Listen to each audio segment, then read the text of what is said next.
والصلاة والسلام على رسول الله وأشهد أن لا إله إلا الله وأشهد أن محمدا عبده ورسوله أما بعد قال الله تعالى في كلامه العظيم أعوذ بالله السميع العليم من الشيطان الرجيم لقد كان لكم في رسول الله أسوة حسنة سبحانك لا علم لنا إلا ما علمتنا إنك أنت العليم الحكيم رب اشرح لي صدري ويسر لي أمري واحلل عقدة من لساني يفقهوا قولي رب زدنی علما اللہم رب زدنی علما۔ یہ اللہ رب العالمین کا خاص فضل و کرم اور ہماری اور آپ کی خوش نصیبی ہے انشاءاللہ کہ ہم اور آپ اس کائنات کی سب سے خوبصورت سب سے بہترین ہستی محمد الرسول اللہ صلی اللہ علیہ وسلم کی بایوگرافی، آپ کی سوانح حیات اور آپ کی لائف اسٹائل، اس کو جاننے کے لیے، پڑھنے کے لیے، سمجھنے کے لیے اکٹھا ہو رہے ہیں، جن کی زندگی کا ہر لمحہ ہر سیکنڈ بڑا ہی قیمتی اور لوگوں کی زندگیوں کو بدلنے والا اور انقلاب پیدا کرنے والا ہے۔ نبی علیہ الصلوۃ والسلام کی زندگی کی خوبصورتی اور انقلابی زندگی کا اندازہ اس سے لگائیے کہ ایک تنہے شخص نے، ایک تنہا آدمی نے پوری زندگی کا نقشہ ہی بدل دیا۔ ایک آدمی نے ایک عرب نے آدمی کا بول بالا کر دیا، پورے عرب کا ماحول بدل گیا صرف ایک نبی کے آنے کی وجہ سے اور اس کے اخلاق اور کردار کی وجہ سے۔ اور آج پوری دنیا کے اندر اتنی بڑی دنیا آپ دیکھ رہے ہیں، اس میں جو چینجنگ آپ پا رہے ہیں، جو خوبصورتی پا رہے ہیں، جو بھلائی پا رہے ہیں، جو خیر پا رہے ہیں، وہ صرف اور صرف رسول اللہ صلی اللہ علیہ وسلم کے اخلاق و کردار اور آپ کی تعلیمات کا نتیجہ ہے۔ وگرنہ انشاءاللہ آپ کے سامنے یہ بات آئے گی کہ آپ کی آمد سے پہلے زندگی کس طریقے سے گزاری جاتی تھی، آپ کے نبی اور رسول بنائے جانے سے پہلے وہی سرزمین جہاں پیدا ہوئے وہاں کے حالات کیا تھے۔ پچھلے ہفتے میں اللہ رب العالمین کی توفیق سے یہ بات آپ کے سامنے آئی تھی کہ سیرت کا مطالعہ کرنا اور سیرت کے بارے میں جاننا اور سیرت کو اپنے زندگی میں نافذ کرنا، اس کو ماڈل بنانا، یہ مینڈیٹری ہے، واجب اور ضروری ہے، کوئی آپشنل چیز نہیں ہے کہ گھر کے چند افراد اگر سیرت کے بارے میں جانتے ہیں تو کافی، باقی لوگوں کا سیکھنا ضروری نہیں، بلکہ یہ انڈیویجول انفرادی طور پر ہر مسلمان کی، چاہے وہ مرد ہو یا عورت ہو، چھوٹا ہو بڑا ہو، بوڑھا ہو جوان ہو، لولا ہو لنگڑا ہو، اپاہج ہو جاب والا ہو جاب لیس ہو، کوئی بھی ہو، ہر شخص کی یہ ذمہ داری ہے کہ وہ رسول اللہ صلی اللہ علیہ وسلم کی بایوگرافی کو، آپ کی سوانح حیات کو، آپ کی لائف اسٹائل کو، آپ کی طرز زندگی کو جانے۔ اپنے بارے میں نہیں جانتا ہے کوئی مسئلہ نہیں ہے، لیکن رسول اللہ صلی اللہ علیہ وسلم کے بارے میں جاننا اس کے لیے نہایت ضروری ہے۔ اس کے بغیر کامیابی کا کوئی بھی راستہ ہمارے پاس نہیں ہو سکتا ہے۔ اور یہ بار بار یہ بات کہی جاتی ہے اور کہتا بھی ہوں کہ ہماری اور آپ کی بدنصیبی، بدبختی اور رسول اللہ صلی اللہ علیہ وسلم سے اتنی کم محبت ہے کہ ہمیں اپنے سسرال والوں کے بارے میں معلوم ہے، ہمیں اپنے گھرانوں کے بارے میں معلوم ہے، دوستوں کے نام معلوم ہے، بیویوں کے نام معلوم ہے، بچوں کے نام معلوم ہے۔ اگر یہ کہا جائے کہ نبی علیہ الصلوۃ والسلام کی بیٹیوں کے نام کیا تھے، آپ کے بیٹوں کے نام کیا تھے، ہماری اور آپ کی مائیں جو ہیں امہات المومنین، اکثر مسلمان تو وہ ہیں جو اپنی ماؤں کے نام نہیں جانتے، ان کی سیرت و سوانح کو کیسے بیان کریں گے؟ اور دعویٰ ہے اس بات کا کہ ہم رسول اللہ صلی اللہ علیہ وسلم کے سے سچی محبت کرنے والے ہیں، اور محبت کرنے کا یہ عالم ہے کہ نہ آپ کے بارے میں معلوم ہے، نہ آپ کے گھر والوں کے متعلق معلوم ہے، نہ آپ کی بیویوں جو ہماری مائیں ہیں قرآن کے الفاظ میں ان کے متعلق معلوم ہے، اور نہ کم علم کا یہ اندازہ ہے کہ نام تک نہیں معلوم ہے، نام تک نہیں معلوم ہے، جائے کہ وہ بتائیں کہ ام سلمہ کی سوانح حیات کیا ہے، اور ام حبیبہ کون تھی، سودا کون تھی، آپ نے کب نکاح کیا، کب ان کی وفات ہوئی، کہاں تدفین ہوئی، کتنی روایات مروی ہیں، کیا ان کی خدمات نہیں ہے، تو دور کی بات ہے۔ ہمارا ایک بڑا طبقہ یہ بتانے سے قاصر اور عاجز ہے کہ وہ یہ کہہ سکے کہ سودا ہماری ماں تھی۔ تو میرے بھائی ساتھی اور عزیز، یہ ایسا معاملہ نہیں ہے جس میں ہم اور آپ خاموشی اختیار کریں، بلکہ یہ اس طریقے سے اس کو سیکھنا چاہیے کہ ایک انقلابی انداز میں اس کو سیکھا جائے، جانا جائے، بتایا جائے لوگوں کو۔ آج ہر آدمی دوسری کی لائف اسٹائل کو اپنی زندگی کا جز بنائے ہوئے، پارٹ بنائے ہوئے ہیں۔ کسی کے پاس کوئی نمونہ ہے، کسی کے پاس کوئی نمونہ ہے، کسی کے پاس کوئی ماڈل ہے، کسی کے لیے کوئی اسوہ ہے۔ کیوں نبی علیہ الصلوۃ والسلام کی زندگی ہماری اسوہ کیوں نہیں ہے؟ کیونکہ ہم آپ کو پڑھتے نہیں، آپ کو جانتے نہیں۔ آدمی جس کو پڑھتا ہے، جس کو جانتا ہے، اسی کے مطابق اپنی زندگی کو گزارنے کی کوشش کرتا ہے۔ بہرحال تو یہ بات پچھلے ہفتے میں آ بھی چکی ہے کہ نہایت ضروری چیز ہے، اس سے اگنورینس ہماری اور آپ کی تباہی کا ذریعہ ہوں گے، اور بغیر اس کو جانے اور پڑھے ہوئے کسی بھی صورت میں انسان کامیابی کا کوئی راستہ نہیں پا سکتا ہے۔ اس لیے سیرت کا جو موضوع ہے وہ ہمارے اور آپ کے لیے نہایت ضروری ہے، اس کو پڑھنا، سیکھنا اور اس کو اپنی زندگی میں پریکٹیکل لائف میں نافذ کرنا نہایت ضروری ہے۔ سیرت جیسا کہ ذکر کیا گیا تھا کہ نبی علیہ الصلوۃ والسلام ہی کی سیرت ایسی ہے اس روئے زمین پر جو از اول تا آخر ایک ایک لمحہ محفوظ ہے۔ آپ کے علاوہ اس روئے زمین پر کوئی ایسی ہستی نہیں ہے جس کی سیرت اور سوانح محفوظ ہو سوائے محمد الرسول اللہ صلی اللہ علیہ وآلہ وسلم کے۔ اور کیوں نہ ہو، آپ کی زندگی تو ایسی ہے اور آپ کی زندگی کا لمحہ ایسا ہے کہ اللہ خود آپ کی زندگی کی قسم کھاتا ہے، لعمرک کا، آپ کی زندگی کی قسم، اور یہ بہت بڑی بات ہے۔ اسی لیے قرآن کہا جاتا ہے کہ قرآن سب سے بڑا ماخذ ہے، سب سے بڑا مصدر ہے، سب سے بڑا میٹیریل ہے نبی علیہ الصلوۃ والسلام کی سیرت کو جمع کیے ہوئے ہے۔ یعنی آپ کی سیرت اگر جاننی ہو تو قرآن پڑھنا ہے۔ سب سے زیادہ معلومات اور جانکاری آپ کو کہاں سے ملے گی؟ نبی علیہ الصلوۃ والسلام کی سیرت کے لیے قرآن سے ملیں گی۔ قرآن سب سے بڑا ماخذ ہے، سب سے بڑا مصدر ہے جہاں سے ہم نبی علیہ الصلوۃ والسلام کی سیرت کو جان سکتے ہیں۔ اور سیرت کی بعض اہم کتابوں کا ذکر بھی آپ کے سامنے کیا گیا تھا، اور یہ بھی بتایا گیا تھا کہ سیرت کے موضوع پہ سب سے زیادہ کتابیں لکھی گئی ہیں۔ سب سے زیادہ کتاب اس روئے زمین پر کسی ٹاپک اور موضوع پہ لکھی گئی ہیں تو وہ ہے نبی علیہ الصلوۃ والسلام کی سیرت و سوانح پر۔ اور ایز اے سیلیبس درس میں جس کتاب کا انتخاب کیا گیا تھا اور چوز کی گئی تھی جو کتاب، وہ کتاب ہے الرحیق المختوم فی سیرت النبی الأمی المعصوم۔ یہ پورا اس کا نام ہے، الرحیق المختوم۔ الرحیق المختوم جو مولانا صفی الرحمن مبارک پوری رحمہ اللہ کی لکھی ہوئی کتاب ہے۔ اور یہ کتاب اس لیے ہمارے اور آپ کے لیے فائدہ مند ہے کہ وہ لوگ جنہوں نے سیرت کے موضوع پہ کوئی کتاب نہ پڑھی ہوں تو ابتدائی زمانے میں، شروعاتی زمانے میں الرحیق المختوم یہ ان کے لیے مفید کتاب ہوں گی۔ ایک تو یہ کہ یہ کتاب خود مؤلف کے قلم سے، آتھر کے قلم سے عربی اور اردو دونوں زبان میں ہے۔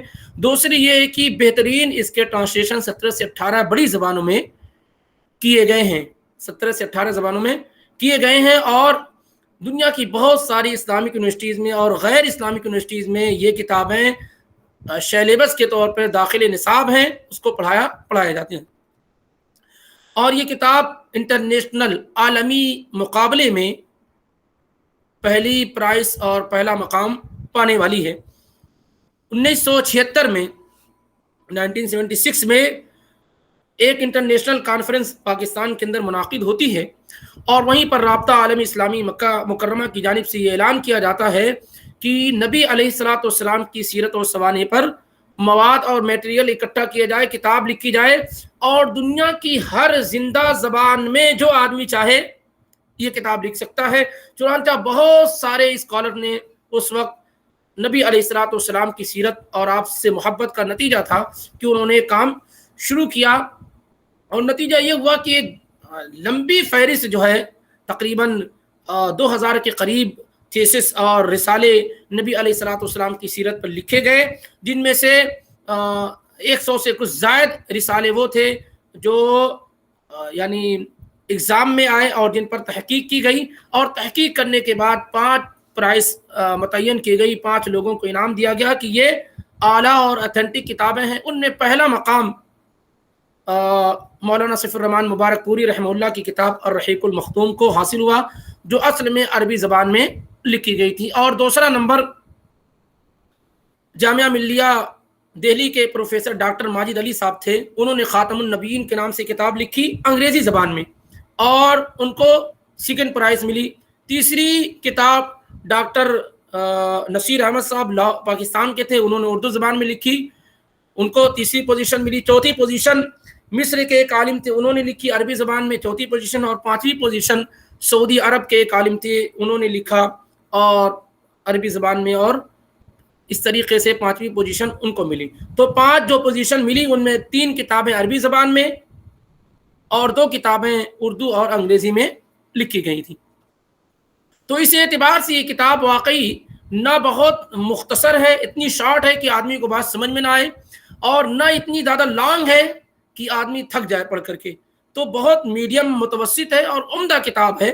یہ الگ بات ہے کہ میں نے اس سے پہلے ہی ذکر کیا کہ کوئی ایسی کتاب سیرت کے موضوع پہ آپ کو نہیں ملیں گی، خاص طور سے پرانی جو کتابیں ہیں جس میں یہ کہا جائے کہ کوئی غلطی اور خطا نہیں ہے. تو اس طرح کی چیزیں کیا ہے، عام ہے. انسانوں کی لکھی ہوئی چیزوں کا معاملہ ہی ایسا ہوتا ہے کہ اس کے اندر خطا اور غلطی ہوتی ہے. تو کچھ غلطیاں اس طریقے سے الرحیق المختوم کے اندر بھی داخل ہیں. مولانا سیف الرحمن مبارک پوری جو اس کتاب کے لکھنے والے ہیں وہ یو پی مبارک پور سے ان کا تعلق ہے. 1943 میں ان کی پیدائش ہوئی اور ہندوستان میں ہی انہوں نے مختلف مدرسوں میں تعلیم حاصل کی، اور پھر جامعہ سلفیہ میں وہ استاد تھے. 1976 میں وہ وہاں استاد تھے اور اسی موقع سے انہوں نے یہ کتاب لکھنی شروع کی. گویا کہ جب انہوں نے کتاب لکھنی شروع کی تو ان کی عمر کوئی بہت زیادہ نہیں تھی. ایسا نہیں کہ بہت زیادہ عمر تھی، 60-70 سال کی عمر تھی، اور پورا جو ہے اس زمانے میں انہوں نے کتاب لکھنی شروع کی. اور عرب میں ان کی کبھی کوئی آمد نہیں ہوئی تھی، نہ عرب میں انہوں نے پڑھا تھا. پوری پڑھائی ہندوستان میں ہوئی. عربی میں انہوں نے کتاب جو لکھی اور جو کچھ انہوں نے لکھا وہ سب ہندوستان کے اداروں سے پڑھی ہوئی چیزیں تھیں.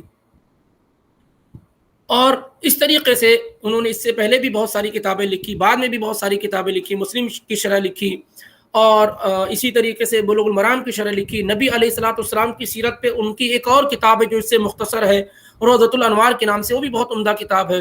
اسی طریقے سے نبی علیہ الصلوۃ والسلام کا تعارف کرایا ہندوؤں کے اندر.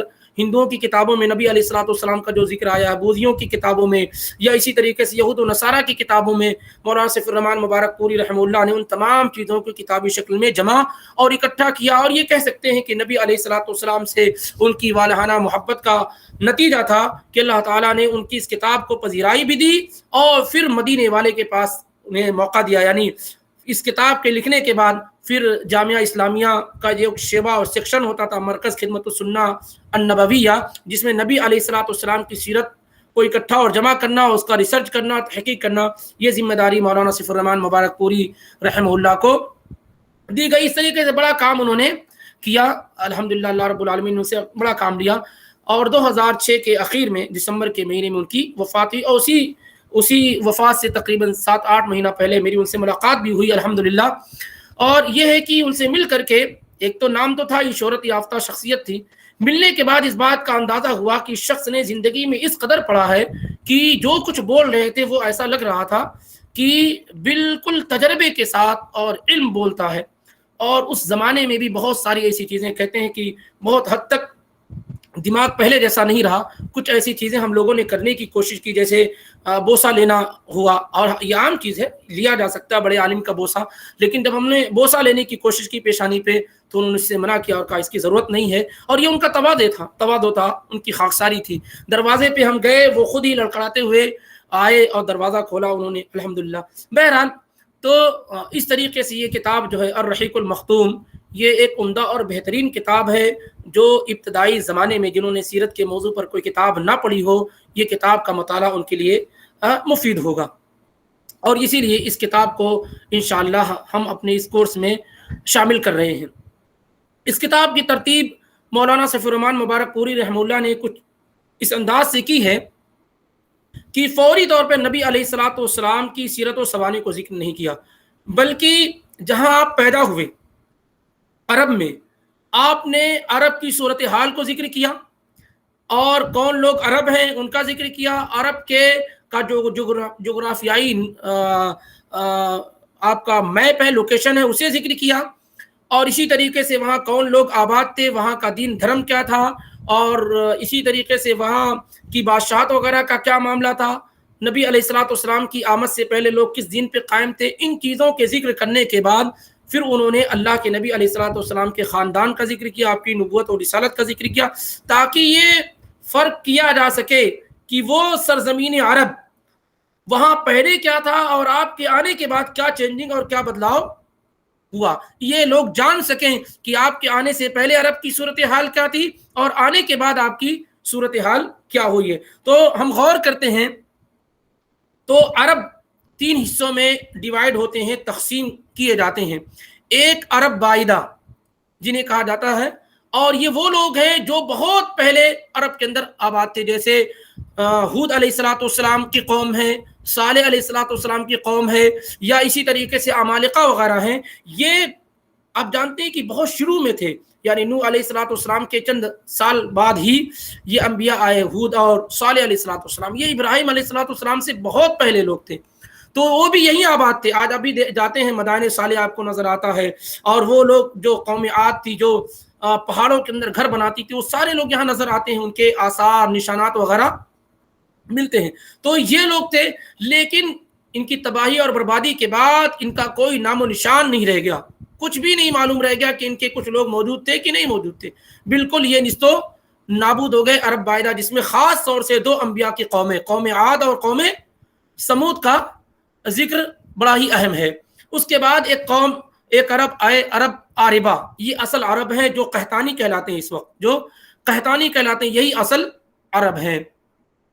اور تیسرے آپ دیکھیں عرب مستعربہ، جو اسماعیل علیہ الصلوۃ والسلام کی نسل سے ہیں اور ان کے خاندان سے ہیں، اور یہ عدنانی کہلاتے ہیں، یہ عدنانی کہلاتے ہیں۔ اس لیے بہت سارے لوگوں نے اس کا انکار کیا ہے کہ عرب جو تقسیم کی جاتی ہے یہ مناسب اور درست نہیں ہے، کیونکہ ایسا ماننے کی صورت میں یہ لازم آئے گا کہ نبی علیہ الصلوۃ والسلام اصل عرب نہیں تھے، اصل عرب آپ نہیں تھے، اصل عربی نہیں تھے، کیونکہ جب اسماعیل علیہ الصلوۃ والسلام ہی اصل عربی نہیں ہیں تو آپ ان کی خاندان سے، تو آپ اصل عربی کیسے ہو سکتے ہیں؟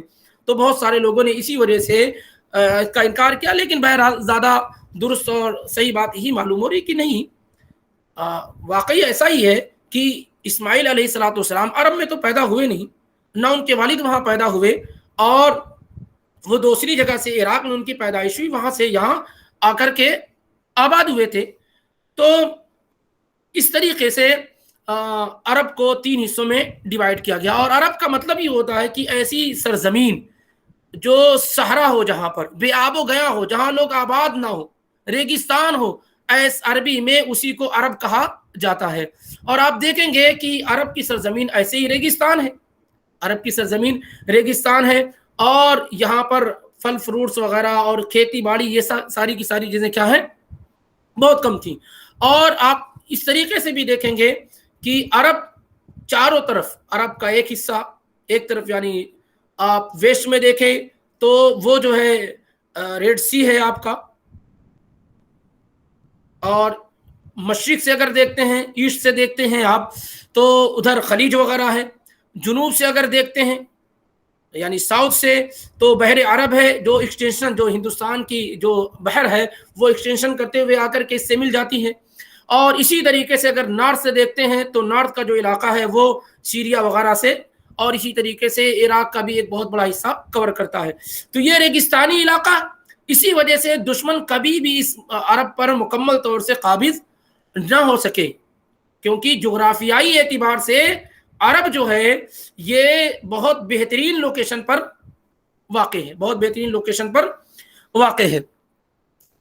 بہرحال لیکن یہاں کوئی آباد نہیں تھا، کوئی آباد عرب میں نہیں تھا۔ جب اللہ کے نبی ابراہیم علیہ الصلوۃ والسلام نے اپنے بیٹے اسماعیل کو اور بیوی ہاجر کو مکہ کے اندر چھوڑا تھا تو وہاں کوئی بھی نہیں تھا، اور ابراہیم علیہ الصلوۃ والسلام خود عراق کے اندر پیدا ہوئے، اور وہاں انہوں نے اپنے چچا کی لڑکی سارہ سے نکاح کیا، پھر وہ مصر سے گزر رہے تھے، بخاری کی روایت کے مطابق مصر سے گزر رہے تھے، تو بادشاہ کو بتایا گیا کہ ایک آدمی یہاں سے جا رہا ہے جس کے پاس ایک عورت ہے اور بڑی خوبصورت ہے۔ تو ابراہیم علیہ الصلوۃ والسلام نے کہا کہ دیکھو، جب ان سے سوال کریں گے تو تم بتا دینا کہ میں ان کی بہن ہوں، اور ہم ایمانی اعتبار سے ہم لوگ بھائی بہن ہی ہیں، کیونکہ اس روئے زمین پر تو کوئی ہمارے علاوہ ایمان والا ہے نہیں، یا اس جگہ نہیں ہے کوئی۔ المہم اس کے باوجود بھی بادشاہ نے طلب کیا، اور سارہ علیہ الصلوۃ والسلام گئیں، یا انہیں جانا پڑا، اور جیسے جیسے بادشاہ برائی کا ارادہ کرتا اس کا ہاتھ شل ہو جاتا اور آگے نہیں بڑھ پاتا۔ پھر وہ کہتا کہ تم دعا کر دو، سارہ رضی اللہ علیہ الصلوۃ والسلام سے دعا کر دو میں ٹھیک ہو جاؤں میں تمہیں ہاتھ نہیں لگاؤں گا. اس طریقے سے 3 مرتبہ ہوا. اور جب جب وہ ایسا کرنے کی کوشش کرتا تو کامیاب نہ ہو پاتا, کیونکہ وہ وہاں پہنچی اور انہوں نے وضو کیا اور نماز پڑھی, اور اس طریقے سے اللہ تعالیٰ کی نصرت اور مدد ان پر آ گئی. یہاں تک کہ جو مصر کا بادشاہ فرعون تھا, فرعون مصر کے اندر جتنے بھی بادشاہ ہوا کرتے تھے سارے لوگوں کا لقب ہوتا ہے, تو اس نے یہ سمجھ لیا کہ کوئی عام خاتون نہیں ہے, کوئی بڑی ولیہ اور بڑی خاتون ہے, تو اس نے انہیں آزاد کر دیا اور مزید نوازش میں تحفے میں ہاجر کو دے دیا, جن کو ہم لوگ ہاجرہ کہتے ہیں, ہاجر کو دے دیا. ہاجر کے بارے میں مشہور یہ ہے کہ یہ بادشاہ کی لونڈی تھی اور ان کو دے دیا. لیکن مولانا سلیمان منصور پوری رحمہ اللہ نے پوری تحقیق کے ساتھ اور پوری ذمہ داری کے ساتھ رحمت للعالمین کے اندر یہ بات ثابت کی ہے کہ نہیں, یہ بادشاہ کی بیٹی تھی. ہاجر جو ہے بادشاہ کی بیٹی تھی اور آرام اور نعمتوں میں پل رہی تھی, اور بادشاہ نے ہاجر کو سارا کی خدمت کے لیے دے دیا کہ بہترین خاتون ہیں, ان کی صحبت میں رہیں گی تو یہ بھی کیا ہے فائدہ اٹھائیں گی. چنانچہ وہ ان کے ساتھ ان کی خدمت کے لیے رہی. بعد میں سارا نے ابراہیم علیہ الصلوۃ والسلام سے کہا کہ میں ان کو آزاد کر دیتی ہوں, آپ ان سے نکاح کر لیجئے. چنانچہ ابراہیم علیہ الصلوۃ والسلام نے نکاح کر لیا, اور سارا رضی اللہ تعالیٰ عنہ یا علیہ الصلوۃ والسلام کو کوئی اولاد نہیں ہو رہی تھی. جب اللہ کے نبی ابراہیم علیہ الصلوۃ والسلام نے نکاح کیا ہاجر سے, تو اسماعیل علیہ الصلوۃ والسلام پیدا ہوئے. اسماعیل علیہ الصلوۃ والسلام پیدا ہوئے جن کے متعلق خود ابراہیم علیہ الصلوۃ والسلام دعا کرتے رہے, رب ہب لی من الصالحین, کیونکہ کافی عمر ہو چکی تھی, ان کے ہاں اولاد نہیں ہو رہی تھی, اور سارا تو باز تھی. جب اولاد ہو گئی تو سارا کو غیرت آئی, اور انہوں نے کہا کہ آپ ہاجر اور ان کے بیٹے اسماعیل کو کہیں اور لے کر چلے جائیں, ہمارے ساتھ نہ رکھیں. پھر اللہ رب العالمین کا بھی حکم ہوا, اور اللہ رب العالمین کی مشیت یہ ہوئی کہ آپ اسماعیل کو اور ان کی والدہ ہاجر کو لے کر کے آپ مکہ آ جائیں, جو اللہ تعالیٰ کا جہاں گھر تھا. وہاں ابراہیم علیہ الصلوۃ والسلام لے کر آئے, بخاری کی روایت ہے, وہاں لے کر آئے اور تھوڑی کھجوریں تھیں اور پانی تھا, اور نہ کوئی وہاں انسان, نہ چرند, نہ پرند, کچھ بھی نہیں, کچھ کا کچھ بھی نہیں. وہاں چھوڑا اور جانے لگے. فتبعت ام اسماعیل, اس میں ام اسماعیل یعنی ہاجر نے پوچھا کہ کہاں جا رہے ہیں؟ فقالت یا ابراہیم این تذهب, اے ابراہیم کہاں جا رہے ہیں؟ معلوم ہوتا ہے کہ عورت اپنے شوہر کا نام لے سکتی ہے, یہ بہت سارے علاقوں میں یہ ہے کہ نام نہیں لیا جا سکتا شوہر کا, ایسا نہیں ہے. تو ہاجر نے کہا اے ابراہیم کہاں جا رہے ہیں آپ؟ وَتَتْرُكُنَا بِهَذَا الْوَادِي الَّذِي لَيْسَ فِيهِ إِنسٌ وَلَا شَيْءٌ, ہمیں اس وادی میں جہاں کوئی انسان نہیں, کچھ بھی نہیں, چھوڑ کے کہاں جا رہے ہیں؟ ابراہیم علیہ السلام جائے جا رہے ہیں اور ان کے پیچھے پیچھے ہاجر پوچھتی جا رہی ہیں, لیکن آپ کوئی جواب نہیں دے رہے ہیں. وَجَعَلَ لَا يَلْتَفِتُ إِلَيْهَا, کوئی توجہ نہیں کر رہے ہیں, مڑ کر کے دیکھ بھی نہیں رہے کہ ہاجر کیا کہہ رہی ہیں. جب کتنی مرتبہ ہو چکا تو ہاجر نے کہا, علیہ الصلوۃ والسلام نے کہا کہ اللہ امرک بہذا, اللہ الذی امرک بہذا, کیا اللہ ہی ہے جس نے آپ کو یہ کام کرنے کا حکم دیا ہے کہ اپنے بیوی بچوں کو یہاں چھوڑ کر کے چلے جاؤ جہاں کوئی نہیں ہے, جہاں کھانے پینے کی چیزیں نہیں. تو ابراہیم علیہ الصلوۃ والسلام نے کہا ہاں اللہ نے حکم دیا ہے. اب ہاجر کا ایمان جاگ اٹھا, اور اعلیٰ درجے کا ایمان. کہا اذن لا یضیعنا, جائیے, جب اللہ نے حکم دیا ہے تو اللہ ہمیں ویسٹ نہیں کرے گا, اللہ ہمیں ضائع اور برباد نہیں کرے گا.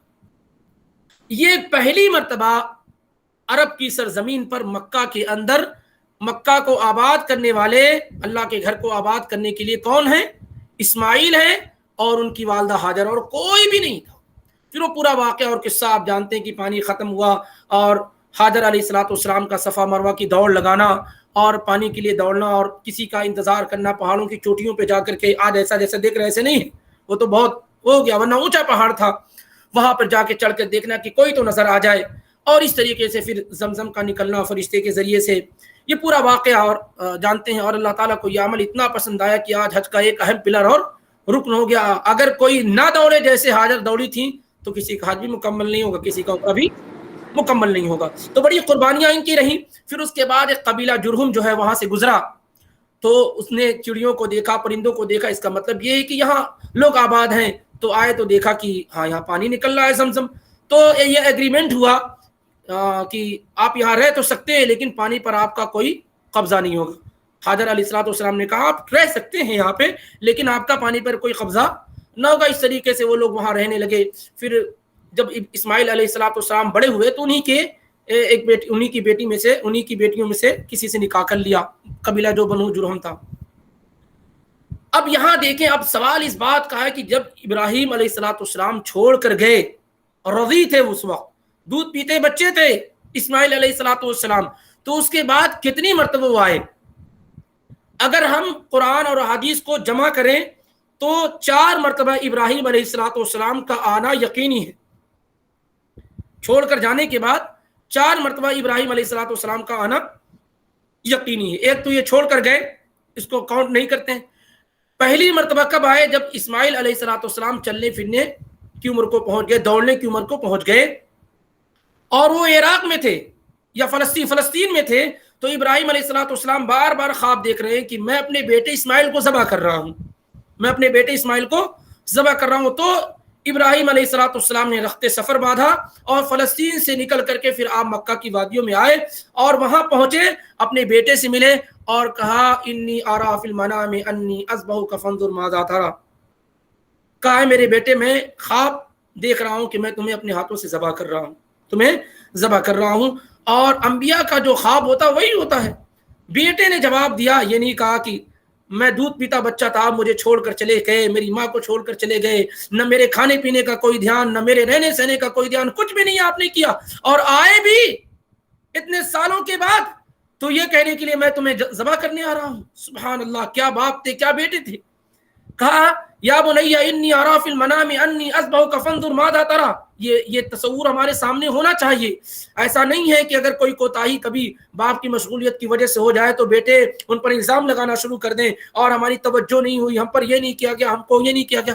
یہ ساری کی ساری چیزیں نہیں ہونی چاہیے. دیکھیے, جب اللہ کے راستے میں بندہ نکلتا ہے اور اللہ کے لیے کام کرتا ہے تو یہ ساری کی ساری چیزیں ہیچ ہوتی ہیں, کم ہوتی ہیں. کیونکہ ابراہیم علیہ السلام ملک در ملک اللہ کی تبلیغ کے لیے, لوگوں کو ہدایت کے لیے دوڑ رہے تھے.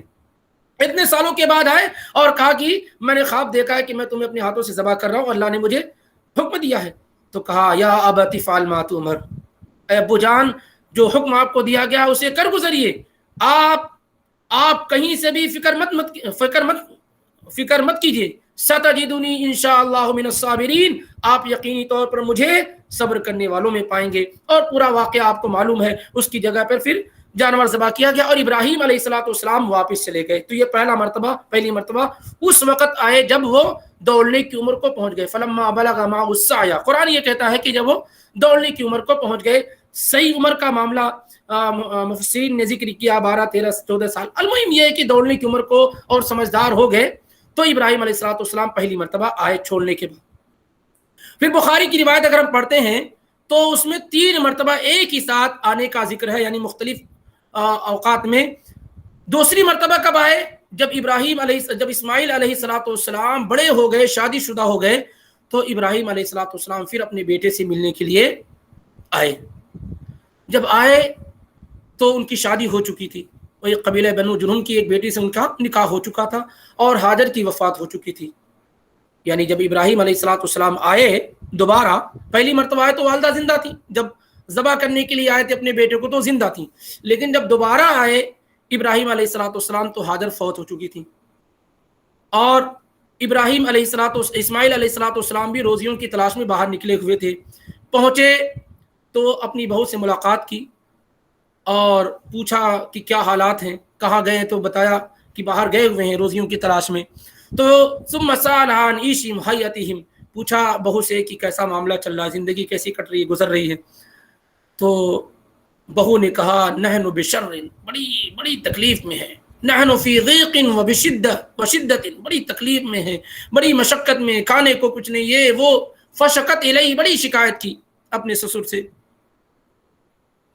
بہرحال اب آپ یہ کہیں کہ کیوں ابراہیم علیہ السلام ٹھہرے نہیں, یہ اس زمانے کے اعتبار سے, وہ اللہ جانے کہاں گئے تھے, کب آتے معلوم نہیں, اور انبیاء کا ایک مشن ہوتا ہے. تو وہ پھر ابراہیم علیہ السلام کیا ہے جانے لگے اور کہا کہ فَإِذَا جَاءَ زَوْجُكِ, جب تمہارے شوہر آ جائیں, فَقْرَئِي عَلَيْهِ السلام, تو ان کو میرا سلام عرض کرنا. وَقُولِي لَهُ يُغَيِّرْ عَتَبَةَ بَابِهِ, اور اسے کہنا کہ اپنے گھر کا دروازہ, چوکھٹ کا, اپنے گھر کی چوکھٹ جو ہے وہ چینج کر لیں, بدل لیں. ابراہیم علیہ السلام یہ کہہ کر کے چلے گئے. یہ دوسری مرتبہ ہوا. ایک مرتبہ ذبح کرنے کے لیے ایک مرتبہ آئے تو پہلی بیوی سے ملاقات ہوئی اور یہ بات ہوئی, چلے گئے. فلما جاء اسماعیل کأنه آنس شیئا, جیسے اسماعیل علیہ السلام آئے تو ان کو کچھ خوشبو محسوس ہوئی, کسی کے آنے کا احساس ہوا. ابھی اس راہ سے کوئی گیا ہے, کہہ دیتی ہے شوخی نقش پاکی. یہ تعلق جو ہوتا ہے باپ بیٹوں کا, یہ اس طریقے سے گہرا ہوتا ہے کہ آئے جب تو کہا کہ ایسا محسوس ہو رہا کوئی آیا تھا. بی سے کہا جاءکم من احد, کوئی آیا تھا, جبکہ کتنی کم ملاقات ہوئی تھی ابراہیم اور اسماعیل علیہ السلام میں. ایسا نہیں کہ صدیاں گزری ہیں ساتھ میں, کچھ ملاقات ہوئی. تو جب آئے تو کہا کہ کوئی آیا ہوا تھا. کہا پوری تفصیل بتائی انہوں نے. تو انہوں نے کہا کہ کیا حکم دیا ہے, کیا وصیت کی ہے, کیا کہہ کر گئے ہیں. اچھا, تعارف کراتے وقت بیوی نے ان کی کہا کہ جا شیخن قضا و قضا, ایک بوڑھے آدمی آئے تھے, ایسے ویسے تھے, یہ وہ اس طریقے سے. تو کہا کہ آپ کو سلام کہا ہے اور کہا کہ آپ اپنے گھر کی چوکھٹ بدل لیں. تو اسماعیل علیہ السلام نے کہا یہ میرے والد محترم تھے اور انہوں نے کہا ہے کہ میں تمہیں طلاق دے دوں, تو تم الحقی باہلک, اپنے گھر والوں کے پاس چلی جاؤ, اپنے گھر والوں کے پاس چلی جاؤ. گویا کہ اس میں اگر مسائل نکالیں گے سیرت کے ساتھ ساتھ تو بہت, یعنی ایک بڑا ریزن ہے کہ عورت مکمل طور سے اگر ناشکری کر رہی ہو تو یہ طلاق کا ویلڈ ریزن ہو سکتا ہے. عمدہ اور بہتر چیز نہیں ہو سکتی کسی بھی صورت میں. المہم, تو انہوں نے طلاق دے دیا اور اس کے بعد وہیں اسی قبیلے کی دوسری لڑکی سے, مزاد بن عمرو کی لڑکی سے نکاح کیا. پھر کچھ دنوں کے بعد ابراہیم علیہ السلام آئے اپنے بیٹے سے ملاقات کرنے کے لیے مکہ کے اندر. پھر جب آئے تو دیکھا پھر بھی نہیں ہے, پھر کہیں نکلے ہوئے اسماعیل علیہ السلام. پھر دوسری بہو سے ملاقات ہوئی, ان سے پوچھا کیسا چل رہا ہے. کہا بہت اچھا, الحمدللہ, اللہ کا فضل ہے, اور بہت ساری کی ساری چیزیں مطلب تعریف کی بیان کی انہوں نے. اور کہا کیا ابراہیم علیہ السلام نے پوچھا کیا کھاتے ہو آپ لوگ. کہا کہ ہم لحم کھاتے ہیں, گوشت کھاتے ہیں. پیتے کیا ہو, کہا پانی پیتے ہیں. تو ابراہیم علیہ السلام نے وہی دعا فرمائی اللہم بارک لہم فی اللحم والماء, اللہ ان کے گوشت میں اور ان کے پانی میں برکت دے. پوری گفتگو ہوئی اور پھر اس کے بعد ابراہیم علیہ السلام جانے لگے اور کہنے لگے کہ جب آئیں گے آپ کے شوہر تو مجھے میرا سلام سنانا. وَمُرِيهِ يُثْبِتُ أَتَبَتَ بَابِهِ, اور ان کو حکم دینا کہ انہوں نے کہا ہے کہ اپنے گھر کی چوکھٹ کو مضبوطی سے پکڑے رہیں گے, چھوڑیں گے نہیں. پھر اسماعیل علیہ السلام آئے, پھر وہی سوال کیا اور ساری کی ساری. تو اب جو ہے دوسری جو بیوی تھی اس نے کہا کہ ایک آدمی آئے ہوئے تھے, بہت ہی خوبصورت تھے, بہت ہی اچھے اور اعلیٰ کردار کے مالک تھے, اور ہمارے کھانے پینے کے متعلق پوچھا اور برکت کی دعا کر کے گئے, ساری کی ساری. دیکھیں پہلی مرتبہ برکت کی دعا نہیں کی, جب پہلی بیوی سے پوچھا تب بھی برکت کی دعا کر سکتے تھے کھانے کے لیے اور تمام چیزوں کے لیے, لیکن ناشکری پہ دعا نہیں کی جاتی, وہ تو اس پہ عذاب اور سزا کا معاملہ ہوتا ہے. لیکن جب اس دوسری بہو نے جب شکر گزاری کا راستہ اختیار کیا تو ابراہیم علیہ السلام دعا دے کر کے گئے, اور نبی علیہ السلام فرماتے ہیں کہ اس زمانے میں اس کے علاوہ کوئی تھا ہی نہیں کوئی چیز. اگر گیہوں, آٹا, چاول یہ سب بھی ہوتا تو اس میں بھی برکت کی دعا دے کر جاتے. بہرحال وہ پورا واقعہ ہوا. تو یہ تیسری مرتبہ گویا کہ ابراہیم علیہ السلام آئے. پہلی مرتبہ ذبح کرنے کے لیے, دوسری مرتبہ آئے تو پہلی بہو سے ملاقات ہوئی, تیسری مرتبہ آئے تو دوسری بہو سے ملاقات ہوئی. اور ایک مرتبہ اور ثابت ہے بخاری ہی کی روایت کے مطابق, اسی روایت میں عبداللہ بن عباسی کی روایت میں, کہ آئے اس وقت جب اللہ تعالیٰ نے خانہ کعبہ کی تعمیر کا حکم دیا تھا کہ آپ اسے اب بنائیں. تو جب یعنی چوتھی مرتبہ, ایک طرح سے چوتھی مرتبہ, پہلی مرتبہ ملاقات ہوئی تھی, ذبح کرنا تھا, دوسری دو مرتبہ بیچ میں, دوسری اور تیسری مرتبہ ملاقات نہیں ہوئی. چوتھی مرتبہ جب آئے تو اسماعیل علیہ السلام جو ہے مروہ پہاڑ کے پاس تیر وغیرہ اپنی درست کر رہے تھے, بنا رہے تھے. وہاں آئے اور ملاقات ہوئی, زمانے کے بعد ملاقات ہوئی تھی. وہ 12-13 سال یا چلنے کی عمر تھی جب ملاقات ہوئی. اب آئے تو ایک زمانے کے بعد آئے اور ملاقات ہوئی, اب ایک باپ بیٹے جیسے ملتے ہیں, ملاقات ہوئی. اور پھر اس کے بعد ابراہیم علیہ السلام نے فرمایا کہ میں ایک مہم پہ آیا ہوں, میں ایک اہم پروجیکٹ پہ آیا ہوں, اور وہ یہ کہ ان اللہ امرنی بامر, اللہ تعالیٰ نے مجھے ایک اہم کام کا حکم دیا ہے. تو اسماعیل علیہ السلام نے کہا کہ فصنع ما امرک ربک, جو اللہ تعالیٰ نے آپ کو حکم دیا وہ آپ کر گزریے. پھر پوچھا وتعیننی, اے میرے بیٹے کیا تم میری مدد کرو گے اس کام کے کرنے میں. قال اعینک, میں ضرور آپ کی مدد کروں گا. اور اس طریقے سے ابراہیم اور اسماعیل علیہ الصلوۃ والتسلیم دونوں نے مل کر کے اللہ تعالیٰ کے گھر کی تعمیر کی, اور اس کے بعد میرے اپنے علم میں پھر دونوں کی ملاقات میرے اپنے علم میں ثابت نہیں ہے. یہ وہ چیز ہے کہ اس کے بعد بھی ابراہیم علیہ السلام پھر کیا ہے چلے گئے, برکت کی دعا کی وہاں پر جب خانہ کعبہ تیار ہوا اور اعلان کیا اور ساری کی ساری چیزیں, لیکن اسماعیل علیہ السلام وہیں مکہ کے اندر آباد رہے.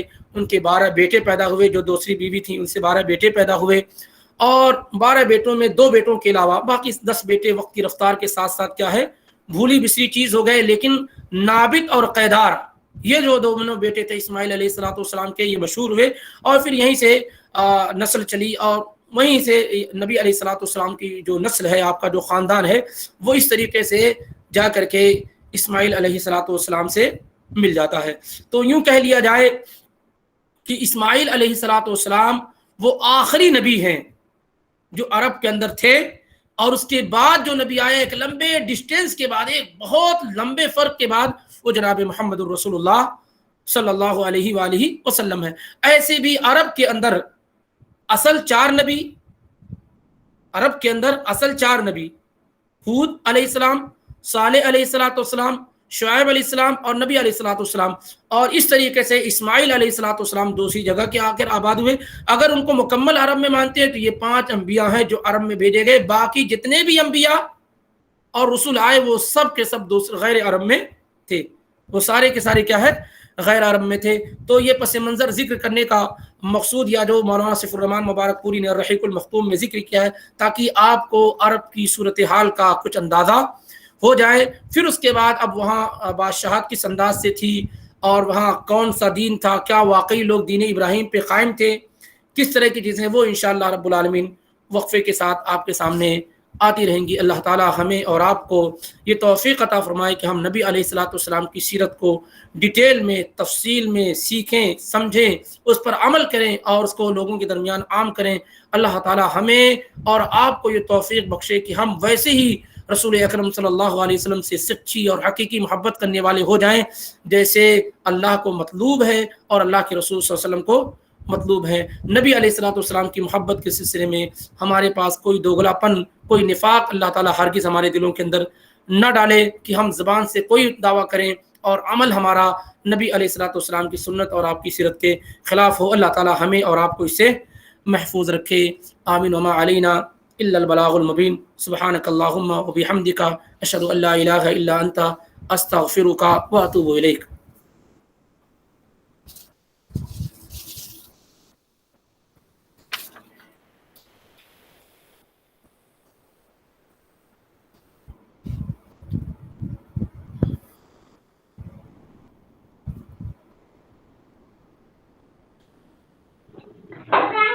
جزاک اللہ خیر شیخ. السلام علیکم ورحمۃ اللہ. ویاکم. اگر کوئی چیز سمجھ میں نہیں آئی ہے تو پوچھی جا سکتی, باقی یہ کہ انشاءاللہ اس میں کوئی ایسی چیز تو نہیں ہے. نہیں شیخ, جی یہ جو